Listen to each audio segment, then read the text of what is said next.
আসসালামু আলাইকুম রহমতুল্লাহি ওবরাকাতুহু। আলহামদুলিল্লাহি রব্বিল আলামিন। শুরু হচ্ছে তাদাব্বুরে কোরআনের ৮৩তম পর্ব, সূরা মুলকের সর্বশেষ আয়াত, ৩০ নম্বর আয়াত। ইনশাআল্লাহ বিইذনিল্লাহ, মা তাওফীক ইল্লা বিল্লাহ, আলাইহি তাওয়াক্কালতু ওয়া ইলাইহি উনীব। আউযু বিল্লাহি মিনাশ শাইতানির রাজীম।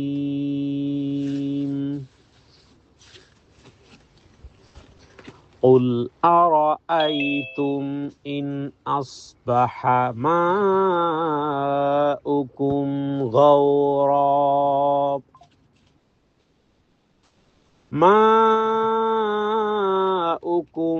غورا فمن يأتيكم بماء معين قل أرأيتم إن أصبح ماؤكم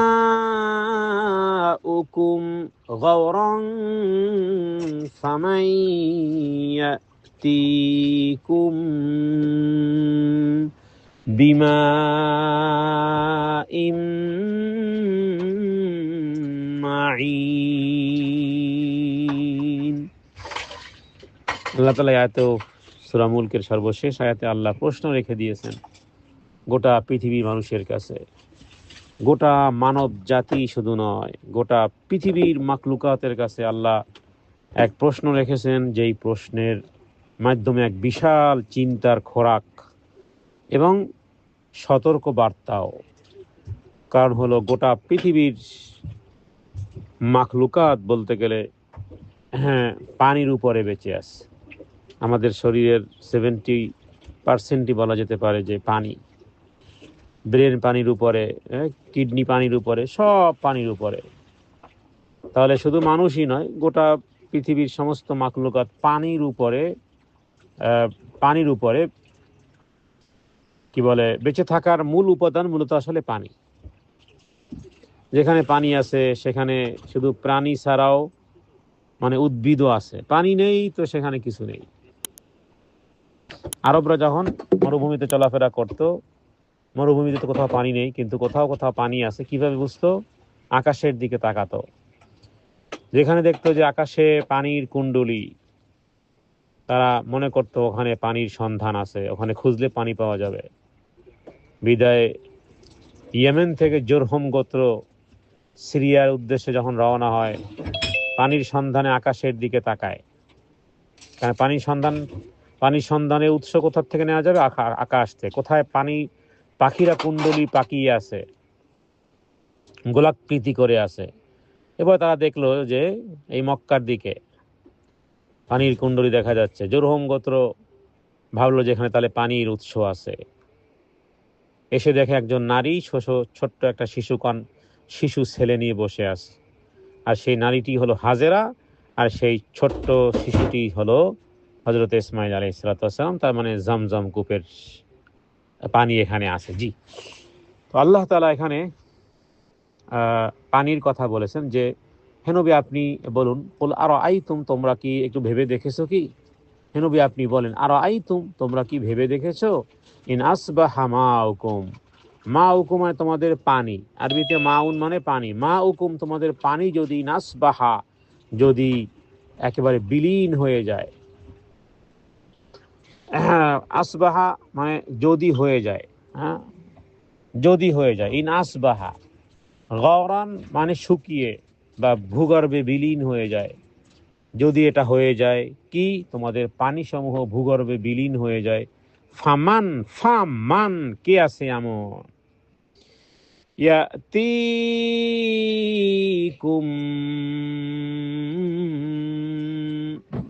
বিমাইম মাইন। এই আয়াতে দুইবার পানির কথা আছে। ফামান কে আনিয়ে দেবে, ইয়াতিকুম তোমাদের কেনে দিবে, বিমাইন মা পানি, মাইন প্রবাহমান ঝর্ণা ধারা।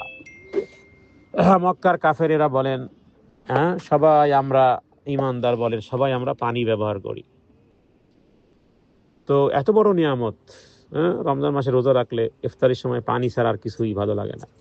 পানির তৃষ্ণায় আপনাকে যদি লক্ষ টাকা দিলে বলবেন যে ভাই লক্ষ টাকা লাগবে না, পানি দাও। সুস্বাদু খাবারও বলবে যে আগে পানি দাও। আর গলায় যদি কোনো কিছু আটকে যায় তো বেঈমানেরা, মুশরিকরা আল্লাহর এই বড় নিয়ামত ভোগ করত, অথচ আল্লাহ তাআলাকে অস্বীকার করত। তো মানুষের জীবনে সবচেয়ে স্পর্শকাতর যে বিষয়টি সেটি হলো পানি, খাবার পানি, ড্রিঙ্কিং ওয়াটার। আল্লাহ তাআলা চ্যালেঞ্জ দিয়েছেন এই আয়াতের মধ্যে, সূরা মুলকের সর্বশেষ আয়াত। ইমাম ইবনে কাসির তিনি বলেছেন যে অর্থ হলো যে যদি আল্লাহ জমিনের নিচের পানিকে এত গভীরে পাঠিয়ে দেন যেখানে কোনো কূপ বা নলকূপ পৌঁছতে পারে না, তাহলে আল্লাহ ছাড়া কারো ক্ষমতা নেই যে বের করার। এমন না যে আপনি এই সমুদ্রে পানি পান করবে, সমুদ্রে পানি চোখে লাগলে পর্যন্ত চোখ জ্বলে, মুখে গেলে খার খার পানি। সমুদ্রে পানি পান করে জীবনেও কারো তৃষ্ণা মিটবে না। তো আল্লাহ তাআলা তিনি দয়া অনুগ্রহ করেছেন যে পানির একটা লেয়ারকে, বিশেষ করে ডিপ টিউবওয়েল গুলো যেগুলো 2500 বা 3000 নিচেও দেয়, এত সুন্দর, এত টসটসা পানি, ক্রিস্টাল ক্লিয়ার পানিগুলো। তো এছাড়াও মিষ্টি পানি যেগুলো, আলহামদুলিল্লাহ। তো আল্লাহ তাআলার বড় এক নিয়ামতের কথা স্মরণ করিয়ে দিয়েছেন যে এটা বন্ধ হয়ে গেলে পৃথিবী, যেই বিল্ডিং এ বিদ্যুৎ নেই, পানি নেই, সেই বিল্ডিং এ কেউ থাকবে? তাহলে পৃথিবীতে যদি পানি না থাকে তো মানব জীবন না, শুধু গরু ছাগল থেকে শুরু করে সমস্ত কীটপতঙ্গ সব ওই দুনিয়ায় কোনো প্রাণী থাকতে পারবে না, মানুষের অস্তিত্ব বিলীন হয়ে যাবে। হ্যাঁ, তাহলে এই আয়াত পড়ার পরে আমাদের মনে মনে একটা কথা বলা উচিত, আমাদের বলা উচিত, যেহেতু আল্লাহ প্রশ্ন করেছেন যে কে এনে দিবে এই পানি।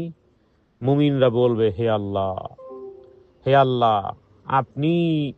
আপনি মুমিনদের বলা উচিত আল্লাহই আমাদের পানি এনে দিবে, আল্লাহ তাআলার অনুগ্রহেই আমরা পানি পাচ্ছি, বা আল্লাহই আমাদের পানি এনে দেন।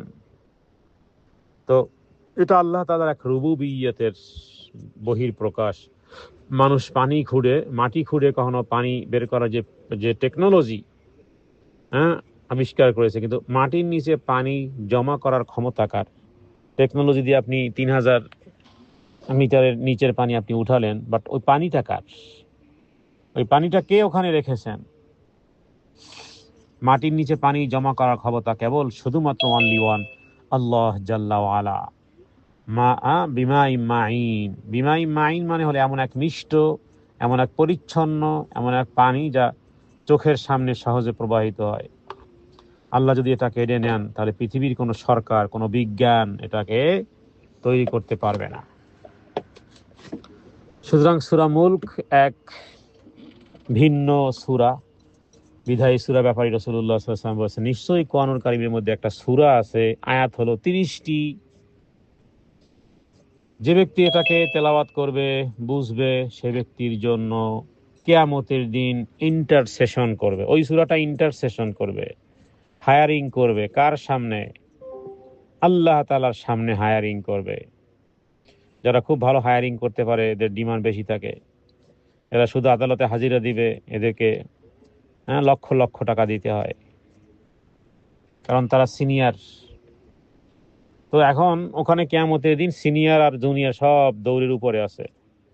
নবীরাই যেখানে ইয়া নাফসি ইয়া নাফসি, বড় বড় নবীরা, সমস্ত নবীরা, মুহাম্মদ সাল্লাল্লাহু আলাইহি ওয়াসাল্লাম ব্যতীত সমস্ত নবীরা ইয়া নাফসি ইয়া নাফসি, মুহাম্মদ সাল্লাল্লাহু আলাইহি ওয়াসাল্লাম ইয়া উম্মতি উম্মতি। নবী সাল্লাল্লাহু আলাইহি ওয়াসাল্লাম মুতলাকান সুপারিশ করবেন, বাট সেখানে আপনাকে ব্যক্তিগত কোনো উকিল, টাকা পয়সা, ধন দৌলত, সোনা দানা দিয়ে ব্যক্তিগত আপনার স্পেসিফিকভাবে পার্সোনাল কোনো উকিল নির্ধারণ করা সম্ভবপর নয়। বাট অনেক ব্যক্তির পার্সোনাল উকিল দুনিয়া থেকে নিয়ে গেছে, সেটা হলো সূরা মুলক। সূরা মুলক কিয়ামতের দিন আপনার স্পেসিফিক পার্সোনাল, আপনার আপনার জন্য ইন্টারসেশন করবে। কার সামনে? আল্লাহ তাআলার সামনে। এবং নবীজি বলেছেন যত ওই ওই পরিমাণ করতেই থাকবে। অনেক সময় উকিলরা, বড় বড় উকিলরা বারবার হাজিরা দেয়, বারবার হেয়ারিং করে, শেষ পর্যন্ত হেরে যায়, কিন্তু তার পেমেন্ট তাকে দিতেই হবে। এখানে বিষয়টা এরকমের না। এই সূরা মুলক আপনার জন্য ইন্টারসেশন করতে থাকবে যতক্ষণ না খুব ভালো করে খেয়াল করো, যতক্ষণ না আল্লাহ তাআলা ক্ষমা করে দেন ততক্ষণ পর্যন্ত সূরা মুলক আপনার জন্য সুপারিশ করতেই থাকবে, করতেই থাকবে, করতেই থাকবে, যতক্ষণ না আপনাকে আল্লাহ ক্ষমা করে দেন। বড় সুপারিশ, বড় উকিল, বড় ইন্টারসেশন, এই হলো সূরা মুলক। এমন কোন রাত যেন অতিবাহিত না হয় যে সূরা মুলক পড়েননি। কয় মিনিট? 3 আয়াত পড়তে কয় মিনিট? 3 মিনিট। 3 মিনিটে আপনি এমন একজন ইন্টারসেশনকে সাথে নিয়ে দুনিয়া থেকে চলে গেছেন।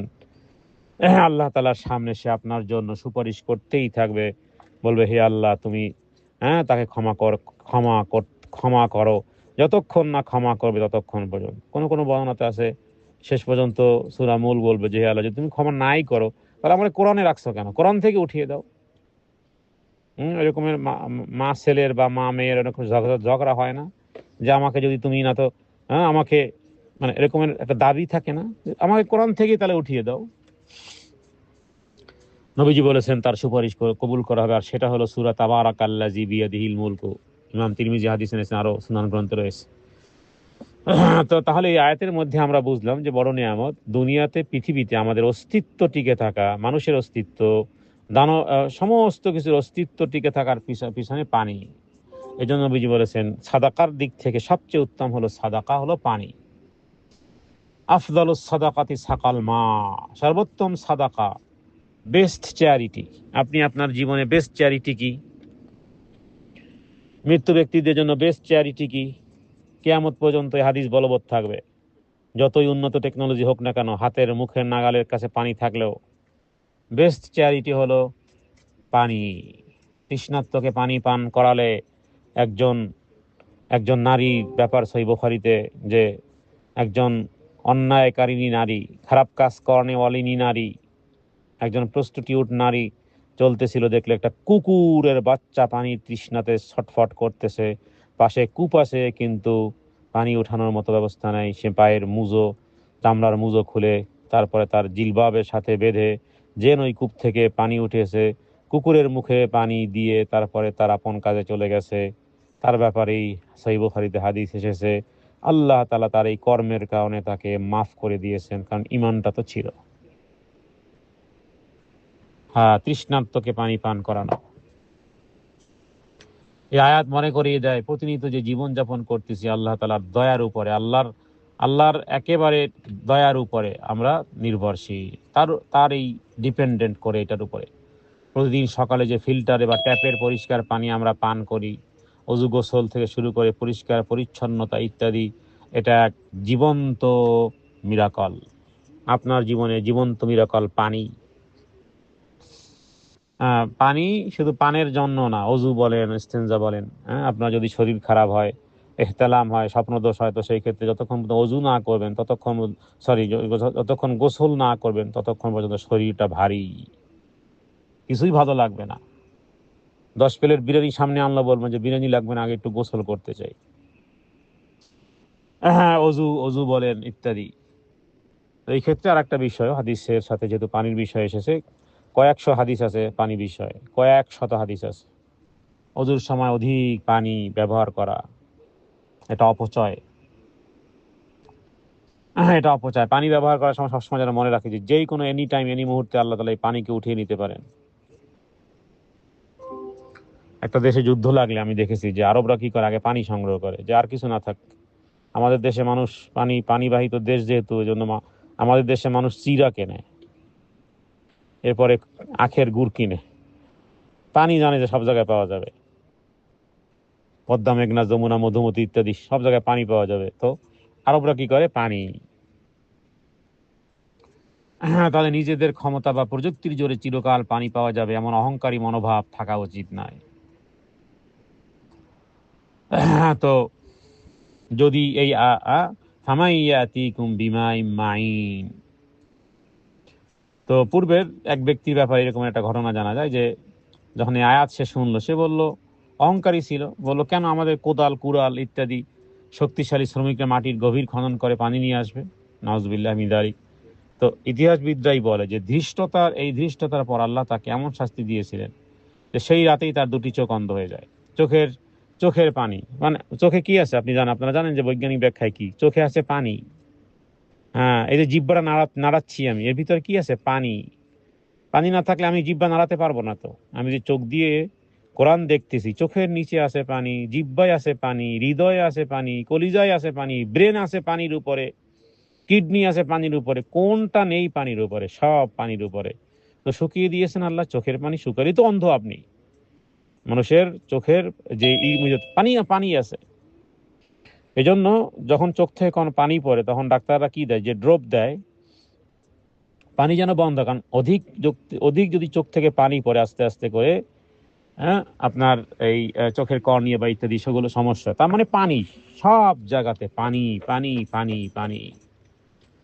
তো ওই ব্যক্তি যে বললো ওই যে কোদাল কুড়াল দিয়ে আমরা পানি নিয়ে আসবো, অহংকারী। হ্যাঁ, বাস তোমার চোখের পানি গেছে, এবার পানি আনো। তোমার কোদাল লাগবে না, কুড়াল লাগবে না, কোদাল কুড়াল বাদ দাও, মি আগে চোখের পানি আনো। চোখে তো পানি আছে, ওই পানি আল্লাহ নিয়ে গেছেন, এবার আনো পারলে আনো চোখে পানি।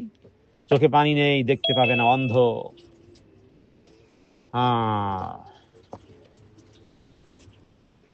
চোখের সমস্ত পানি তরল শুকিয়ে ভিতরের দিকে চলে যায়। হ্যাঁ, সুতরাং কোদাল আনো আর শ্রমিকদেরকে ডাকো, চোখের প্রবাহমান পানি ফিরিয়ে আনো।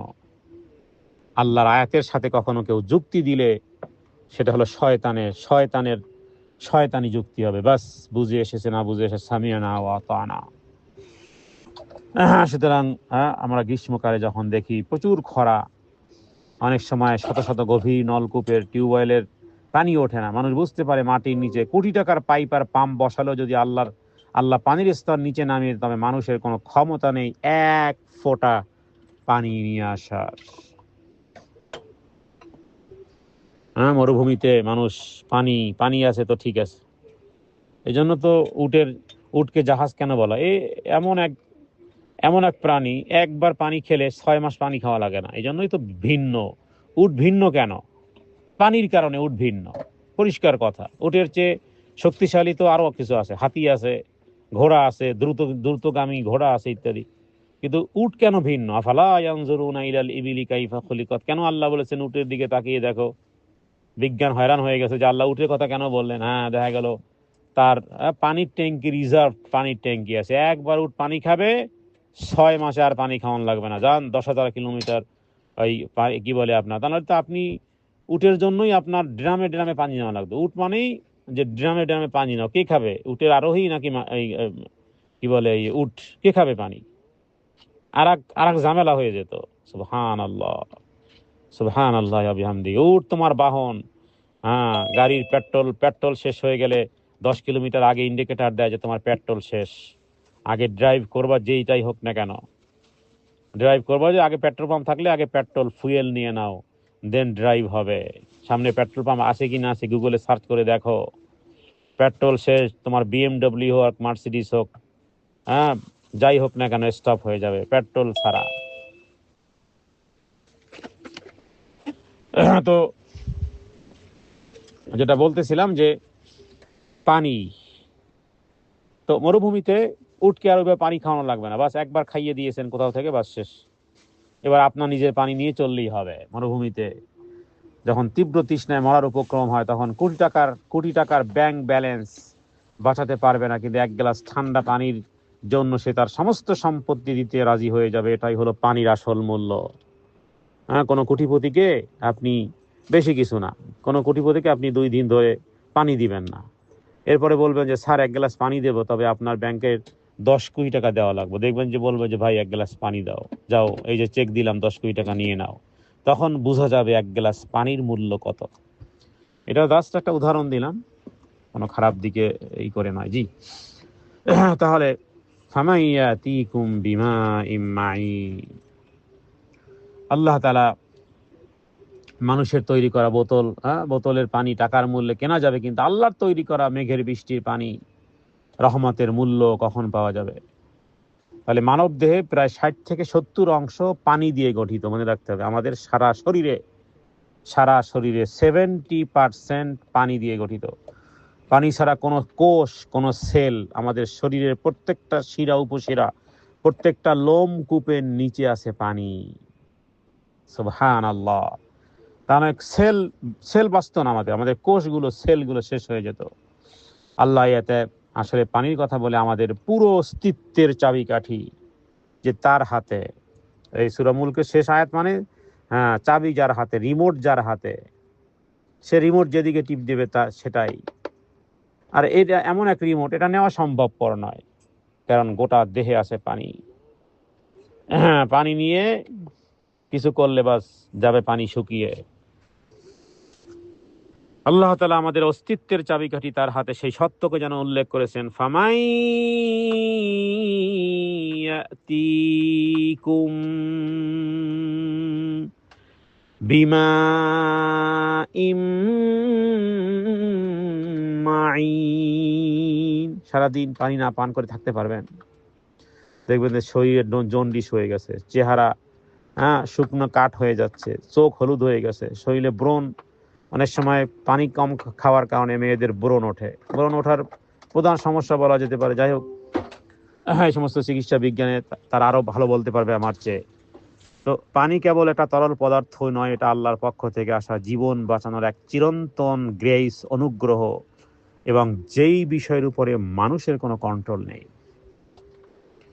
গোটা পৃথিবী আছে কির উপরে আপনারা জানেন? 3 ভাগ জল, 1 ভাগে স্থল। গোটা পৃথিবী আছে পানির উপরে। তাহলে আমরা এগুলো নিয়ন্ত্রণ করি না। বাতাস যেমন, বাতাস, আলো, পানি, এই 3টি জিনিস আল্লাহ ফ্রি অফ কস্ট। এই 3 জিনিস যদি কেনা লাগতো, কি যে অবস্থা হতো! আলো, বাতাস, পানি। প্রতিদিন যখন 1 গ্লাস পানি পান করেন, অতটুকু বলতে হবে আলহামদুলিল্লাহ। তাহলে সব কিছু, all praise for is the Allah. যাবতীয় প্রশংসা, যাবতীয় গুণগান ওই আল্লাহ তাআলার। তিনি উত্তম রিজিক হিসেবে এটাকে দিয়েছেন আল্লাহ তাআলা। এই জন্য রাসূলুল্লাহ সাল্লাল্লাহু আলাইহি ওয়াসাল্লাম খাবার এবং পানি গ্রহণের পরে বলতেন, হাদিস থেকে দোয়া, পানি পানের পরে আল্লাহর প্রশংসা, আলহামদুলিল্লাহিল্লাযী আত'আমানা ওয়া সাকানা ওয়া জাআলানা মিনাল মুসলিমিন। সমস্ত প্রশংসা আল্লাহ তাআলার জন্য, যিনি খাইয়েছেন, যিনি পান করিয়েছেন এবং মুসলিম বানিয়েছেন। খাইয়েছেন, পান করিয়েছেন, পানি। তাহলে জীবন রক্ষাকারী, সাহায্যকারী পানি। পানিকে ভূগর্ভে বিলীন করে দেবেন না হে আল্লাহ। পানির মাধ্যমে যেভাবে করে আপনি মৃত্যু জমিনকে জীবিত করেন, তেমনি ঈমানের আলো দিয়ে হে আল্লাহ আমাদের অন্তরকেও জীবিত করেন, আর আমাদের আকাশ এবং জমিনের যাবতীয় বরকত সমূহ দান করেন।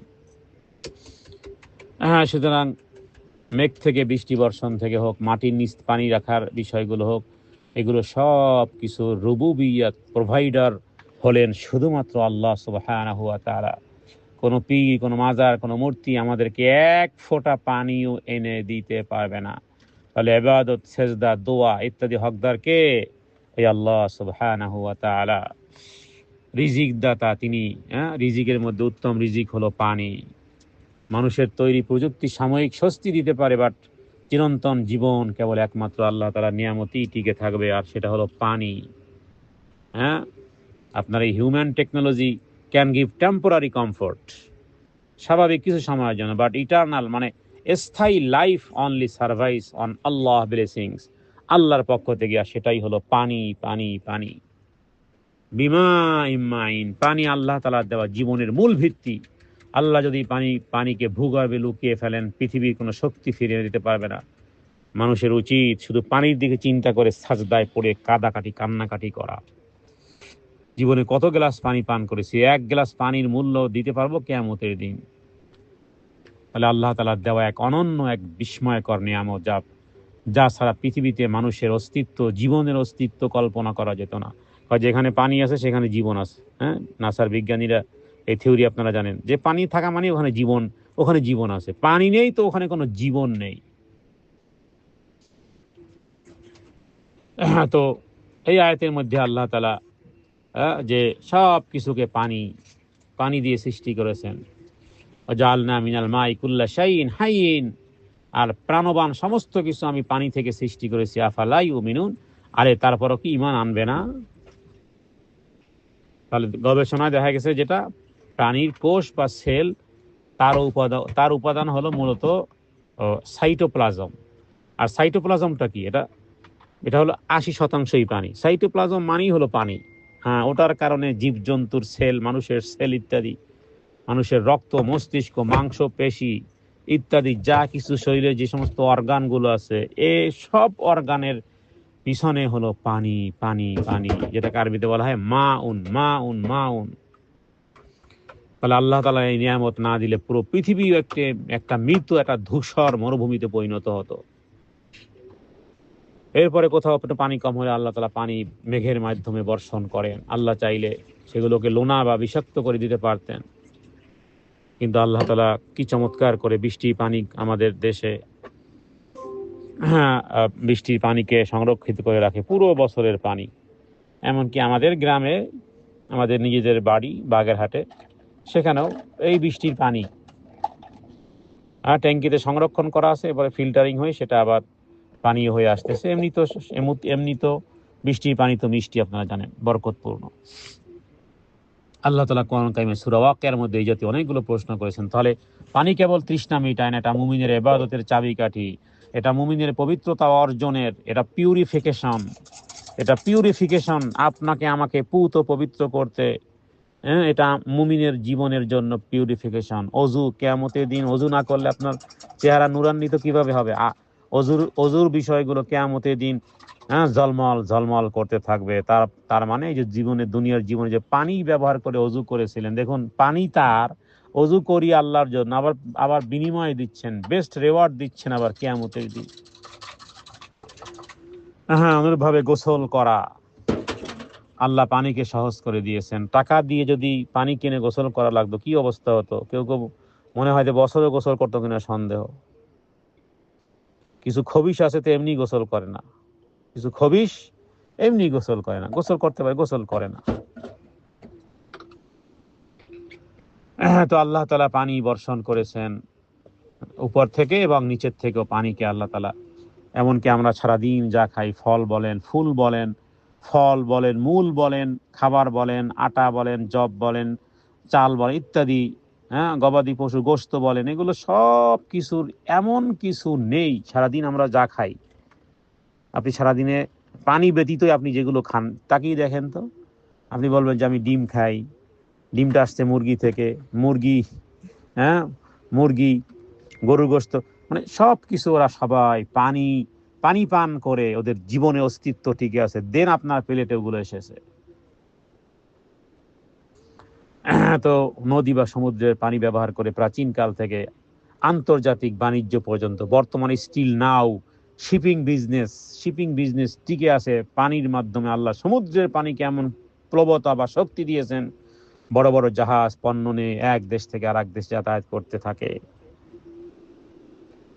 সুতরাং পানির অপচয় বিষয়ে ওলামায়ে কেরামগণ বা ইসলামে কঠোর নিষেধ করা আছে।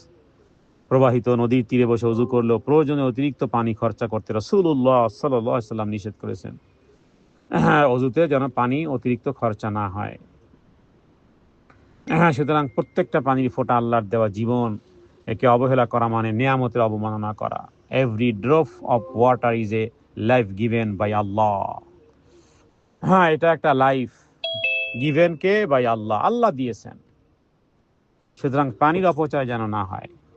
যদি এটাকে আপনি নেগলিক্টিং করেন যদি আপনি পানির ব্যাপারে যেমন খুশি তেমন, পানির ব্যাপারে সতর্ক হবেন আজকের থেকে ইনশাআল্লাহ। আগে যেটা হয়ে গেছে। ওযুতে পানির কল কম ঘুরাবেন, খুব বেশি না। বাচ্চাদেরকে শিখাবেন যে না, এইভাবে করে ছাড়ো, একেবারে ধপধপ করে পানি পুরো না। গোসলের সময় ভিন্ন হতে পারে, কিন্তু ওযুর সময় আমরা পানির কল আদা খুলবো।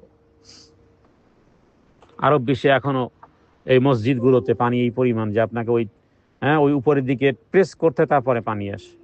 কোথাও কোথাও সেন্সর লাগানো আছে, এখন হাত নিলে, পা নিলে, শরীর অঙ্গগুলো ওখানে কলের কাছে নিলে পানি বের হয়, সরিয়ে ফেললে পানি বন্ধ হয়। পানি সেভ করতে হবে, হোক না আপনি পানির মধ্যে বসবাস। কেউ যদি বঙ্গোপসাগরের নদীর কিনারেও থাকে, তাকেও পানির ব্যাপারে সতর্ক হতে হবে, কারণ হাদিসের বিষয়।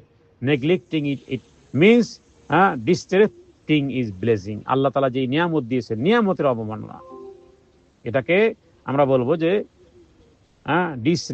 ডিসরেসপেক্টিং, আপনি এটাকে রেসপেক্ট করেননি। একটা হলো রেসপেক্টিং আর একটা হলো ডিসরেসপেক্টিং। তাহলে পানির ব্যবহারটা যদি আপনি সঠিকভাবে না করেন তাহলে আপনি এটাকে রেসপেক্ট করলেন না। সুতরাং আমরা বলবো যে টাকা দিয়ে বোতলে পানি কেনা সহজ, কিন্তু শুকিয়ে যাওয়া ভূগর্ভে পানি কেবল প্রযুক্তি দিয়েই ফিরিয়ে আনা সম্ভবপর নয়। আল্লাহ তাআলার কাছে প্রার্থনা করি, হে আল্লাহ, আপনার এই বহুত বড় নিয়ামত, সারাদিন আমরা যেই নিয়ামতের মধ্যে ডুবে আছি, শরীর ডুবে আছে, আমাদের অঙ্গ প্রত্যঙ্গগুলো ডুবে আছে, গোটা পৃথিবী সমস্ত মাখলুকাত যেই নিয়ামত অফুরন্তভাবে গ্রহণ করতেছে, ভোগ করতেছে, হে আল্লাহ, এর পিছনে পানি, আর এই পানির মালিক আপনি। সুতরাং হে আল্লাহ, আপনি আমাদেরকে আপনি আমাদেরকে জীবন উপায় ধারণের জন্য যেই পানিকে আপনি আমাদের জন্য দিয়েছেন, হে আল্লাহ, পানির মাধ্যমে যেভাবে করে মৃত্যু জমিনকে আপনি সঞ্জীবনী শক্তি দান করেন, হে আল্লাহ, আমাদেরকে আপনি ইমানের নূর দিয়ে আপনার নিয়ামতের রিয়েলাইজ করা, বুঝা, হৃদয়ঙ্গম করা, শুকর গুজার হওয়া, পানির ক্ষেত্রে কোরআন এবং সুন্নাতে যেভাবে করে ব্যবহারের নির্দেশিকা আছে সেইভাবে ব্যবহার করার নির্দেশনা হৃদয়ঙ্গম করে পালন করার তৌফিক হে আল্লাহ আপনি দান করেন। প্রত্যেকটি পানির ফোঁটার যেন শুকরিয়া আদায় করতে পারি, অন্ততপক্ষে মুখ দিয়ে স্বীকার করতে পারি আলহামদুলিল্লাহি রাব্বিল আলামিন। হাযা মিন্নি আল ইলমু ইনদাল্লাহ, আল্লাহু আ'লামু বিস-সাওয়াব, সাল্লাল্লাহু আলা সাইয়্যিদিনা মুহাম্মাদিন নবিয়্যিল উম্মি ওয়া আলিহি ওয়া সাল্লাম। আসসালামু আলাইকুম ওয়া রাহমাতুল্লাহি ওয়া বারাকাতুহু।